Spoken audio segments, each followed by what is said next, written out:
Hey everyone, Helena here with your shiny shove, the push, the prod, the nudge to help you have a really great day. Always an invitation to look at life a little bit differently, and I'm going to move my camera around in a moment because I've got a visitor. And, in today's day and age, you can pretty much do anything. And I think many of you know I have a deep love for dogs. And there is an app, certainly here in the UK, called Borrow My Doggy Dot app.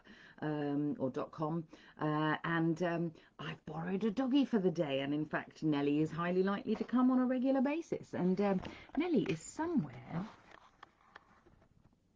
in that bundle just there. So somewhere in that sleeping bag she has made a nest and she has made herself at home, and really this is an invitation to be more dog, because truly she is a love, walks, snacks, cuddles kind of dog, which pretty much is any dog in the world. And if you think about it, most humans really respond to love, cuddles, walks, and snacks. So I'm like, how could you be more dog today and just enjoy life a little bit more by simply putting some of those things in? So I just had a snack.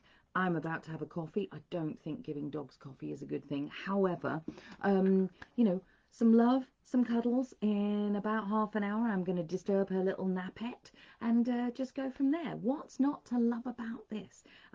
There is an invitation in this to just keep it simple and actively go for what are the things that nourish you today. Just notice what's nourishing for you, and notice if you are indeed nourishing yourself, because love, reading something that you love, inspiring yourself in some way, snacks, walks, and indeed cuddles, truly probably only take you anywhere between 2 and 10 minutes to kind of fully fill you up. So go nourish yourself today in some way that really works for you. Many blessings. Have a great, wonderful one. I will catch you next time.